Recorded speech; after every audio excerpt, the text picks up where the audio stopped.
नमस्कार YouTube family. मैं आपका दोस्त, आपका होस्ट पवन शर्मा आप सभी का स्वागत करता हूं हमारे अपने YouTube channel biology with Pawan Sharma पर। जैसा कि हमने पिछले वीडियो के अंदर पुष्प की संरचना के बारे में अर्थात पुष्प चक्र के बारे में अध्ययन किया था, उसके बाद में हम नेक्स्ट पार्ट लेकर के आए। इस पार्ट के अंतर्गत हम पुष्प के अंदर जो भी पुष्प का जो लैंगिक जनन किया जाता है पुष्प के पादपों के अंदर, उनमें हम कुछ शब्दावलियों के बारे में पहले देखते हैं। इन्हीं शब्दावलियों का यूज हम पूरे चैप्टर्स के अंदर करेंगे। जैसे कि हम बात करें, मैंने आपको बताया था कि पुष्प की संरचना के अंदर ये वाली जो संरचना है, इस संरचना को हम पुमंग के नाम से जानते हैं, या फिर इसी की इकाई हम पुंकेसर बोल सकते हैं, या फिर ये वाली जो संरचना है इसको हम स्त्री केसर के नाम से जानते हैं। इसमें सबसे पहले शब्दावली की अपन बात करें, इस शब्दावली को अपन बोलते हैं पुंकेसर, यानी यहां से लेकर के यहां तक की जो संरचना है इस संरचना को अपन बोलते हैं पुंकेसर।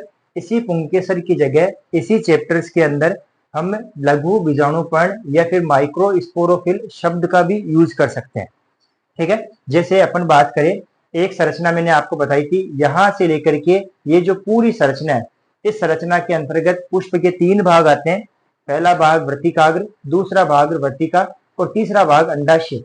इन तीनों भागों को मिलाकर के हम बोलते हैं अंडप या फिर स्त्री केसर, जिसे हम कार्पल भी बोलते हैं। इसी शब्द की जगह इसी चैप्टर के अंदर हम गुरु बीजाणुपर्ण शब्द भी देखेंगे। इस गुरु बीजाणुपर्ण को मेगा स्पोरोफिल के नाम से जानते हैं। ठीक है, जैसे अगर हम अगले शब्द के बारे में बात करें, अगला शब्द होता है हमारे पास में परागधानी। धानी का मतलब होता है धारण करना, अर्थात पराग कणों को धारण करने वाली संरचना परागधानी कहलाती है। इसी परागधानी को हम पोलन सेक बोलते हैं, यानी कि इसी पुंकेसर के अंदर ऊपर वाला हिस्सा, इस ऊपर वाले हिस्से को हम परागकोश बोलते हैं। इसी परागकोश के अंदर जो है वह परागकण पाए जाते हैं। इन्हीं परागधानी को हम लघु बीजाणुधानी या फिर माइक्रो स्पोरेंजियम बोल सकते हैं। जैसा हम बात करें, जैसे इस संरचना के अंदर अपन बात करें स्त्री केसर, इसी स्त्री केसर में जो नीचे वाला भाग है, इस नीचे वाले भाग को हम अंडाशय बोलते हैं। इसी अंडाशय के भीतर की तरफ पाए जाते हैं बीजांड, जिनको हम ओव्यूल के नाम से जानते हैं।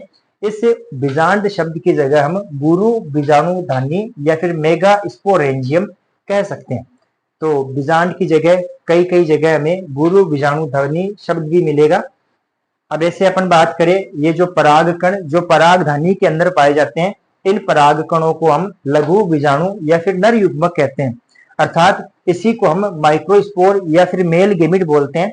ऐसे ही हम बात करें, इसी बीजांड के अंदर की तरफ जो अंड कोशिका पाई जाती है उसे बोलते हैं अपन एग, या फिर इसी को हम बोल सकते हैं गुरु बीजाणु या फिर मादा युग्मक, मेगा स्पोर या फिर फीमेल गेमिट के नाम से जानते हैं। जब परागकण जो है वह परागण की प्रक्रिया के द्वारा वर्तिकाग्र के ऊपर आकर के गिरते हैं, तब उस कंडीशन के अंदर पराग कणों का अंकुरण हो जाता है, और पराग कणों के अंकुरण से एक संरचना बनती है। उस संरचना को हम पराग नली बोलते हैं। इसी पराग नली को पोलन ट्यूब के नाम से हम जानते हैं। ठीक है, यदि पराग कण जो पराग नलिका के साथ में, परागकण जो पराग नलिका के साथ में, उस संरचना को हम नर युग्मकोद्भिद या फिर मेल गेमेटोफाइट के नाम से जानते हैं। ऐसे ही हम बात करें, इसी मैंने आपको बताया, जैसे इस संरचना के अंदर एक संरचना पाई जाती है, जैसे उसको बोलते हैं हम बीजांड। उसी बीजांड के अंदर की तरफ एक और संरचना पाई जाती है, उस संरचना को हम भ्रूण कोश या फिर एम्ब्रियो सेक के नाम से जानते हैं। तो इस भ्रूण कोश को हम मादा युग्मकोद्भिद या फिर फीमेल गेमेटोफाइट बोलते हैं। तो ये कुछ शब्दावली हैं। इन शब्दावलियों का यूज हम इसी अध्याय के अंदर आगे वाले पार्ट्स के अंदर करेंगे। इन शब्दावलियों को समझने के बाद में, ये शब्दावलियां ध्यान रखना बहुत ज्यादा इंपॉर्टेंट है, जो हमें इस चैप्टर के अंदर बहुत ज्यादा हेल्प देती है। इन शब्दावलियों के बाद में हम देखते हैं, जैसे पुष्पीय पादपों के अंदर लैंगिक जनन होता है, उस लैंगिक जनन के अंदर जो है वह निषेचन की प्रोसेस होती है, और यह निषेचन के आधार के ऊपर लैंगिक जनन में 3 प्रकार की घटनाएं होती है। उन 3 प्रकार की घटनाओं के अंदर हमारे पास में जो पहली घटना आती है, उस पहली घटना को निषेचन पूर्व घटना या फिर प्री फर्टिलाइजेशन इवेंट के नाम से जानते हैं। अर्थात निषेचन होने से पहले कौन कौन सी घटनाएं होती है, ठीक है। इन घटनाओं के अंदर जो नर युग्मक है वह मादा युग्मक के पास में स्थानांतरित होता है, अर्थात युग्मक का सबसे पहले जो है, सबसे पहले इसमें युग्मकों का निर्माण होता है। इस युग्मकों के निर्माण की प्रक्रिया को हम युग्मक जनन या फिर गेमेटोजेनेसिस कहते हैं। जब युग्मकों का निर्माण हो जाता है तो नर युग्मक जो है वह मादा युग्मक के पास में स्थानांतरित होता है, अर्थात युग्मकों का स्थानांतरण होता है। इस प्रक्रिया को हम परागण बोलते हैं। फिर उसके बाद में हमारे पास में सेकंड प्रोसेस आती है, उस सेकंड प्रोसेस को हम बोलते हैं निषेचन, जिसे हम फर्टिलाइजेशन के नाम से जानते हैं। इस निषेचन की प्रोसेस के दौरान जो नर युग्मक है वह मादा युग्मक के साथ में संलयित हो जाता है, फ्यूज्ड हो जाता है। ठीक है, तो इस इनके संलयन से हमारे पास में एक संरचना बनती है, उस संरचना को हम युग्मनज बोलते हैं। जैसे हम बात करें नर युग्मक जो कि अगुणित कोशिका होती है, वैसे ही मादा युग्मक जो कि अगुणित कोशिका होती है। दोनों कोशिकाओं के संयुग्मन से जो बनी संरचना है उस संरचना को युग्मनज या फिर जाइगोट बोलते हैं, जो कि एक द्विगुणित कोशिका है। और किसी भी सजीव के शरीर का प्रारंभ जो है वो युग्मनज से ही होता है, अर्थात सजीव के शरीर की सबसे छोटी कोशिका की बात करें तो वो युग्मनज है। तो यही युग्मनज जो है वह उसका निर्माण हमारे पुष्पों के अंदर भी होता है।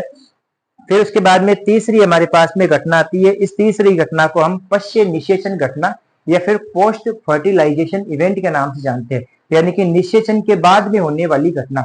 इस निषेचन से के बाद में होने वाली घटनाओं के अंदर जो युग्मनज है उस युग्मनज के द्वारा भ्रूण का निर्माण होता है, यानी कि भ्रूण का निर्माण की प्रोसेस होती है। उस भ्रूण के निर्माण की प्रोसेस के बाद में इस भ्रूण को पोषण की आवश्यकता होती है। इस पोषण के दौरान जो है वह भ्रूण पोष एक त्रिगुणी संरचना होती है, इसका निर्माण होता है, अर्थात पहले भ्रूण बनेगा, इस भ्रूण को पोषण देने के लिए भ्रूण पोष का निर्माण होएगा। फिर उसके बाद में लास्ट में जाकर के हमारे पास में जो लैंगिक जनन के लास्ट में अपने पास में उत्पाद प्राप्त होते हैं, जिनको हम फल और बीज के नाम से जानते हैं, उनका निर्माण हो जाता है। तो ऐसे हमने कुछ शब्दावलियां और निषेचन के आधार पर लैंगिक जनन में 3 घटनाएं होती हैं उसके बारे में इस वीडियो के माध्यम से हमने जाना। इस वीडियो को आप दोबारा से भी देख सकते हो, ताकि आपको ये शब्दावलियां अच्छे तरीके से लर्न हो सके।